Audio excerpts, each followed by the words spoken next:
When this back injury began and this all started, it was like this big part of myself was just stripped away from me. 3 years ago, I was thriving, training clients, trainers, and leading workouts in one of Miami's top gyms and feeling so strong. And then, in what felt like a moment, everything changed. This is the start of a new chapter. I'm calling it Rebuilding Me, a raw, real time look at healing from injury physically, emotionally, and spiritually. I'm going to be opening up about my journey the last 3 years dealing with pain, identity loss, and what it's really taken to get here so that hopefully you can learn from my experience and journey along the way. So if you're new here, welcome or welcome back to the Be So Good channel, where we're all about elevating ourselves from the inside out. I'm so glad you're here. Let's get into it. So you may notice that my background is a little bit different than my typical filming setup, and that is because I am in my hometown in Argentina for the third time now since embarking on this injury journey and now in preparation for some back injections. But before we get into where I stand today, I think it's really important to take a look at the backstory that has brought me to this exact moment in the first place.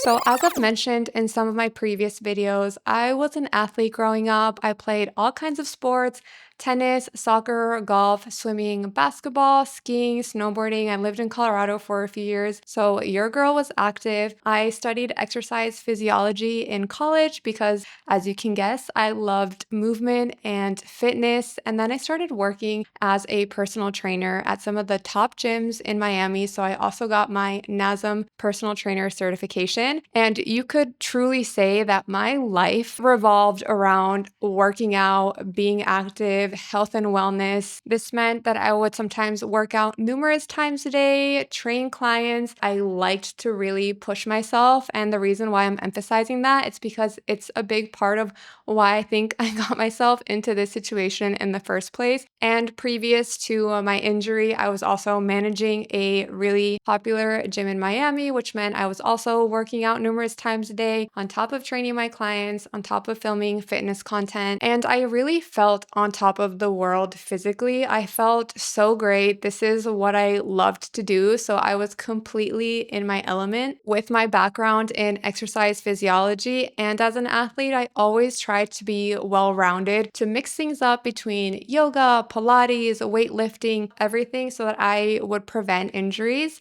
And even so, I still find myself sitting here today making this video, and it's not to scare you, it's simply to share my journey so that, again, hopefully you don't make the mistakes that I did, or if you find yourself in a similar situation, I hope it makes you feel seen or a little bit less alone as I share all the lessons, the mistakes, and how I have grown from this experience. So now that we've summarized a little bit of the backstory of just kind of who I was before this all happened and what I was doing, let's talk about the moment that it actually happened. And no, really, it was nothing interesting. It wasn't one big moment where I maybe was deadlifting or I made some movement or maybe an accident. It wasn't anything like that. Previous to getting injured, I actually felt like I was at my peak. Physically, I was in the best shape of my life. I felt really, really good. And then my now fiance and I actually had traveled to Argentina. This was back in 2022. And we took about 2 to 3 weeks off. Obviously, since we were traveling, I wasn't working out. I wasn't doing anything but probably getting over 10,000 steps a day. So I was still moving my body, but I wasn't training. And then if you've ever flown from Argentina to Florida, it's a long flight, especially coming from my hometown. It normally takes about 16 to 17 hours of travel just because it's not Buenos Aires, which is the capital of Argentina, that all the international flights fly into.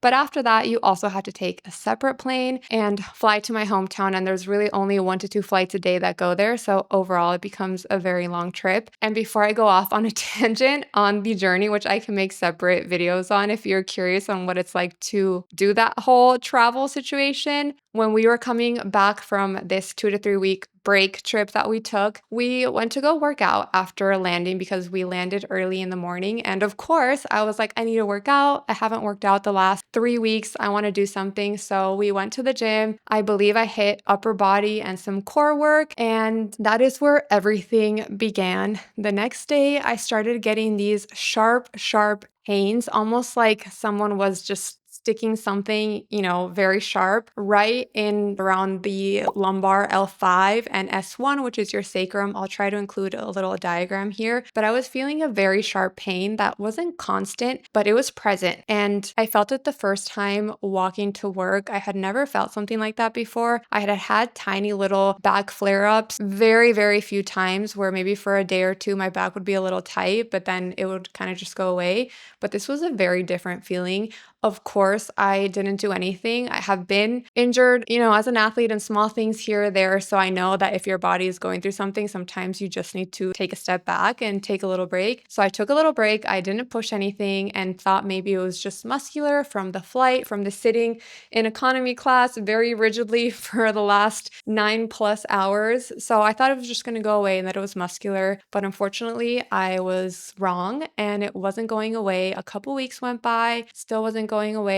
Of course, if you live in the United States, the healthcare system can be very expensive. And I just was like, I'm sure it's nothing that's that big of a deal. I don't think I need imaging. I didn't have anything that happened. Obviously, if I would have been doing something and I felt something snap or something like that, that would have been different. But this was just kind of popped out of nowhere, it felt like. I decided to just go to physical therapy and see if they could maybe give me some type of diagnosis or refer me out if I did need to get imaging done. So I ended up going to physical therapy for months. And they weren't really sure what was going on, but they also thought it could be muscular just based on the feeling and because there wasn't any type of big moment that something happened. Again, these sharp, sharp pains were still happening. I had a few times where my whole low back got extremely stiff and I couldn't move out of bed and I would just have to ice it and lay off of it for a few days. And it was really starting to become very annoying. Again, as someone that works in this space, that was training clients, that was managing a gym full time, I needed my body for work. And it was the first time where I realized this is a big deal because I need my body for what I do. And we'll get into that whole emotional aspect of things in one of the next points. But anyway, so I was doing my physical therapy, and to make matters worse, I still didn't have really any answers. I wasn't being referred out. One day I was working, we were doing renovations on one of the sides of the gym. So I was working out of a plastic table with my laptop, and I had put one of those black foam pads to just kneel for a little bit because I didn't want to sit because my back was, acting up. And I probably was kneeling, I kid you not, for maybe 5 minutes. It's not like it was 30 minutes where I was kneeling. I stood up and pop, I heard something in my knee just pop in my right knee. And of course I panicked and I was like, I broke something. Something in my knee just snapped right now. And of course I started to feel immediate pain and inflammation. I immediately called an Uber and got a ride home. Ironically, I had a physical therapy appointment that day for my low back. So of course I went to physical therapy. I told her the situation that had happened. I told her I think I might have torn my meniscus based on what I heard and what I felt. She did a couple of, the diagnostic tests where they just kind of move things around to get positive or negative on the test. And she told me, I do think that you tore your meniscus. And leading up to this point, I had already been going to physical therapy for months for my back. So when she told me that, I remember I was sitting and I was crying, not frantically, but just crying out of just sadness and frustration because here I was, someone that months ago had felt so in tune with my body, so strong. And now all of a sudden, it was like it was just breaking down on me and it was in a way betraying me. I didn't know what was happening. Like, why was this happening? I was doing all the right things. It was very, very sad for me, if I had to say. It was a combination of even anger, probably. I felt angry, not at anyone particularly, but just at the situation. And then, of course, it was figuring out what the next steps were now that I had still this back situation going on. Now I think I tore my meniscus. What do I do? Of course, I decided it was time to get imaging because I would have to get imaging done for my knee regardless. So I might as well get imaging done for my back. And that was a whole story to try to get imaging done as well. I'm not going to get into my thoughts on the healthcare system because we could be here for forever, but it was a lot more difficult than it should be. If you're someone that deals with chronic pain and you've been through the system, and on top of that, you have the stress of having to deal with that, it's so hard to explain, but you feel so not in control. And that's also really tough because you're already dealing with some type of pain physically, and then it's dealing with all of that on top of that. So that wasn't fun. Eventually, I figured it out. I was able to go somewhere else, get imaging done, and headed over to a back and a knee specialist. I saw my first back specialist in Miami, and it wasn't helpful at all. They looked at the images and weren't really sure what was going on. They kind of told me that everything looked really good. They even told me that it was potentially my coccyx, which I was like, there's no way. Again, I know anatomy. I've studied exercise physiology. It's not my coccyx. I don't have the symptoms of it being a coccyx injury. Regardless, I followed everything that they told me just because I was so desperate that I was like, who knows? They're the specialist. They have to know, like, maybe it is that. And it made no freaking difference. I wore a coccyx pillow everywhere. Like, I took it with me everywhere for like a month, 2 months, made absolutely no difference. So it just confirmed that, of course, it wasn't that as expected. I am a strong believer that your whole body is a chain that works in unison. I was having a lot of my problems in my back come from my left side originally, left low back pain. And I think I was overcompensating with my right. So I think that's a part of why I had an issue now with my right knee, and something popped in there because it was compensating over time in the chain. Either something above it or something below it tends to suffer the consequences. But of course, unfortunately, a lot of the surgeons just look at the one area and they're like, no, it has nothing to do one thing with the other. That was a whole other battle to fight. But I ended up seeing a second specialist in Miami as well, who also was a doctor and a chiropractor as well. And he re-looked at my images and he did tell me, yeah, you do have a mild herniation, L5, S1. So again, lumbar 5 and then the sacrum. And he told me a few other things like my hips, which clearly in the image kind of were like this, and they still are. So I definitely have some misalignment issues. And he gave me a whole new report detailing everything that he saw in my image that the first back surgeon didn't see. And then the knee specialist did confirm that I did have a tear in my meniscus, but that where it was located and how the tear was, that he thought it could just heal on its own and that I wouldn't need surgery. So of course I opted to go to more PT, hopefully just try to avoid surgery, and embarked on that journey for my knee as well as my back. So now that I had these two new diagnoses, I continued with physical therapy. All of these things have a cost, and no matter how good your insurance is, they are expensive. So that's when I decided to, in 2023, come to Argentina, come to my hometown, stay here for a few months and see more specialists, try to get to the bottom of this, because at this point it had been over a year where I was trying physical therapy. And honestly, things just weren't getting better. They weren't improving at the pace that was expected and that I also wanted them to. So I came back home. I got in contact with a few specialists here as well as physical therapists, and had no luck with the back specialist once again, and then saw a knee surgeon again. And originally with my imaging, he was like, things look like they have gotten better, but then he did some tests with my knee and he's like, yeah, actually, I don't think it's working really well. He wanted to go in, and look around, but I decided to not do that either because it just wasn't a very clear diagnosis. And I didn't want anyone to go into my knee if it wasn't necessary, if we weren't sure what was happening. So ultimately, I ended up really doing hardcore physical therapy for those months. I was going in the morning and I was going in the evening, and I was working remotely in between. So I was doing 2 sessions of physical therapy a day, really trying to make some strides. And then I went back home to Florida, started working again, but still wasn't able to do any of the things that I had been doing previous to all of this issue. That was really difficult as well emotionally, going back again to physical therapy there. And it's just, again, it wasn't really getting a lot better. I wasn't able to push things forward because either my knee would flare up or then my back would flare up. So I couldn't strengthen the muscles around my knee because what I needed to do for my knee would flare up my back. It was just so disheartening. I ended up coming back again to Argentina the following year because my knee was still also really bothering me. I ended up getting more physical therapy here. I went to some osteopaths as well. I was honestly willing to try anything, especially non-invasive first before going for something more invasive. And even so, it's not like they were telling me, yes, you are a surgery candidate. So I ended up getting 2 plasma injections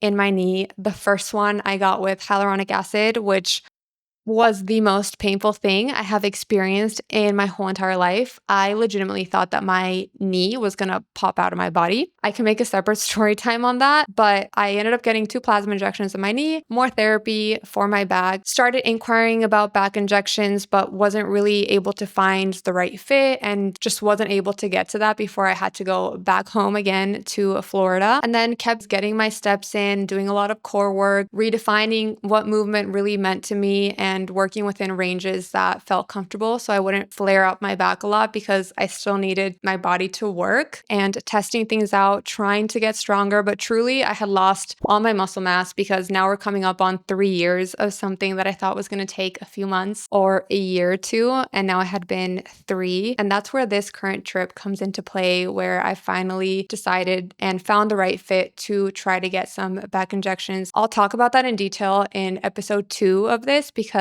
otherwise this episode is going to be very long, but I wanted it to be an intro to this series. So if you're watching this and you're going through some type of back injury or really any type of injury and you want to see what the process is like, or just see someone else that unfortunately has been dealing with the system and everything that it means emotionally, spiritually, then I hope that this series can bring you some type of comfort. So now let's get into the emotional journey. So I think one of the biggest things that this was very hard was just having a very big identity loss in a way. I don't think I ever realized how much of how I saw myself was revolved around moving my body and being in shape, and not even in like a vain way, because I don't even mean it in that way. But I was always the one in my family that was into wellness, into health, always working out when visiting family. Like that is just, again, playing sports growing up, competing my whole life. Like that is just who I was to the core. And when this back injury began and this all started, it was like this big part of myself was just stripped away from me with no explanation or just no resolve, it felt like. And that was extremely, extremely difficult to come to terms with because I hadn't even realized how much I was basing, I think, my self-worth in this version of me. And now I couldn't be this version of me the way that I used to be anymore. So I think that losing that part of my identity was very difficult and probably emotionally one of the things that I struggled with the most. And then another huge thing is that I always knew that working out and sports and everything really helped me release stress and anxiety. There's a reason why people tell you to work out, me too, as a trainer, that it's good for you, it's good for your stress, it helps relieve anxiety. And again, when I was not able to do that anymore, I started feeling things that I was like, whoa. I didn't know I was this anxious. I didn't know that I could be this stressed. I don't have an outlet that I used to have that was just so ingrained in me that I did not even fathom how much it helped me. And now I had all this pent up anxiousness feelings that I didn't know how to control besides letting it go through moving my body. And that's when I resorted to like picking at my skin and other really destructive behaviors. If you struggle with picking at your skin, which has absolutely nothing to do with this video, but definitely go check out my skin picking video because I do talk about that journey in itself. But this was new for me. I had to find new ways to move that I felt okay with and that made me feel good. Really anything that could become another tool besides just working out like a madwoman. And I think that it also really made me a lot more empathetic to what other people might be feeling. So, in a way, I'm still really grateful that this has all taught me something that I probably really needed to learn. And also, this whole video is not meant to be a woe is me video. I know that there are so many people that are dealing with so many harder things. And I'm so grateful that my problem, even though it may not feel insignificant to me in the grand scheme of things, is pretty insignificant. So I am super aware of that, but I still wanted to share my journey. And also, if you are dealing with something that's way worse, I'm so sorry that you have to be in that space. But hopefully, again, like I've said, this video can still help you in some shape or form. And also, another thing is that when pain isn't visible, people really stop checking in. It's something that you're kind of just battling with on your own. If there isn't something that people can see, or it's been more than a year or 2 years, of course, again, it's not anyone else's problem, it's yours to deal with. So, a lot of the times you find yourself having to explain something again, or you might not be able to do something, and they're like, oh, but like still, you're still dealing with that. And obviously, they don't mean it in like a malicious way, but it's just like, I know I'm still dealing with that. It's been forever. I know I've tried all these things. I've left twice the country somewhere else to try to like figure it out. So, that can be a little bit difficult too. And then just changing your lifestyle a little bit was also hard, or changing my lifestyle. Like I said in the beginning of the video, I was working out numerous times a day.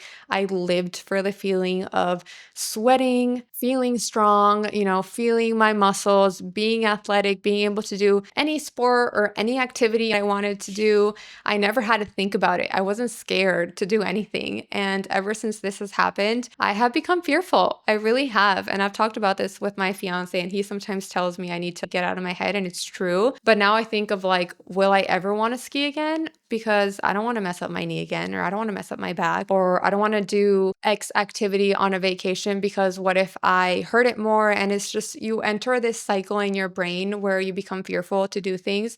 And I think it's really important, obviously, to now be more aware, because once you have an injury, it is something that you have to be more aware of, because of course you don't want to make it worse or not learn your lesson, but you also don't want it to stop your life, and you don't want to stop doing things that make you happy or that make you enjoy different things just out of the fear in your head. I think it's really important to find a balance. And really, the last thing emotionally, spiritually, that was very difficult is just grieving a version of yourself that you once were, because that's genuinely what it can feel like, because now you're different. Now you've experienced something that you hadn't experienced before. Now you have new fears, or now you have more awareness of things that you shouldn't do or can't do, or you have pain. You literally have physical pain that's telling you something. So you grieve a version of yourself previous to all of this. But I think it's also really important, and it's something that I'm not perfect at whatsoever, but I am constantly trying to do, and that is to just reframe and focus on how you want to come out of this, how you're going to be stronger because of this, how you're going to be more intentional with the lessons that an injury or chronic pain has taught you, listening to your body,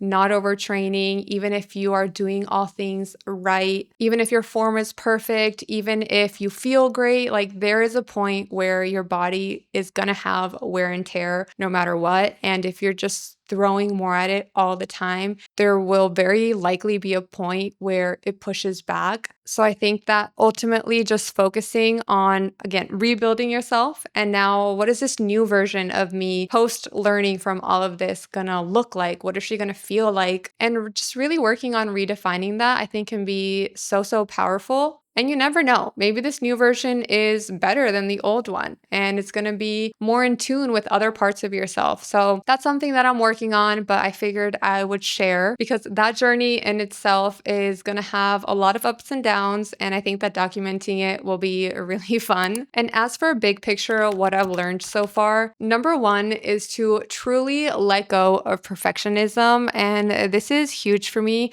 As much as I am very self-aware and I can be a little bit spiritual and things like that, I still have a chip in me where I strive for perfectionism in things, whether that has been school in the past, or again, things like my skin. I do a lot of skincare content. And then back then, my body and my physique, even though I don't consider myself a superficial person at all, but if I really internally do the work, I realize that I do have think, a problem with trying to be perfect in things. And this has really, really, really taught me to let go of that because it's given me no other choice. And I think it happened in a moment in my life where I'm also grateful because I think it would have been a lot harder if it happened to me younger, where I was struggling a lot more with body image. I really don't know how I would have handled all of this, but I think because it happened to me at this age and I was a lot more mature and had really grown to appreciate myself at whatever part in my story and my journey I am. I also have a very supportive partner, which is obviously a huge, huge component, and a supportive family that has been my parents. I mean, my parents are letting me stay with them now while I'm coming here for the third time to deal with this, taking me to all my appointments, like if I'm a little girl, because I'm still a little girl at heart. But I think having a support system is also huge. And even going through something like this is also going to show you who those people are that are there, that are going to be there for you when things get tough, that are going to help you not crawl into that little hole where you're feeling sorry for yourself and just going in a downward spiral. And ultimately, just letting go of perfectionism was a huge lesson. Another thing is that rest does not equal weakness. Rest is absolutely essential for your body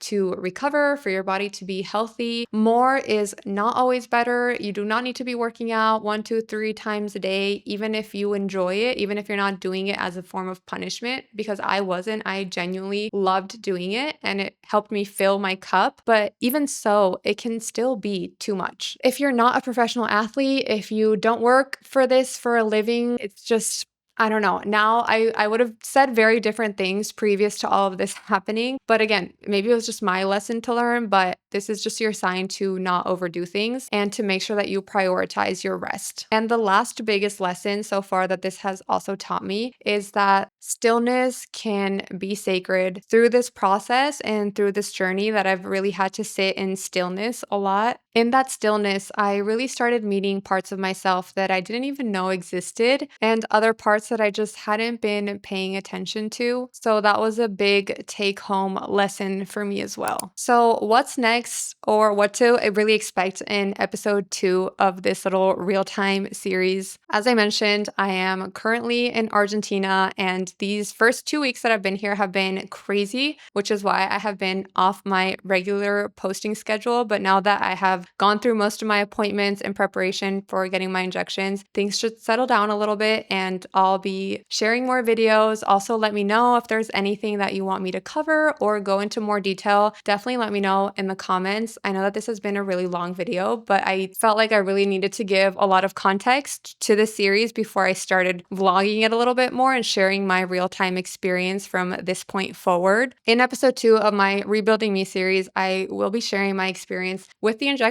why I decided to get the injections, as well as how the experience goes, because as I am sitting making this video, I am scheduled to get them tomorrow on my birthday. So I guess this is what turning 29 is like. No, I'm just kidding.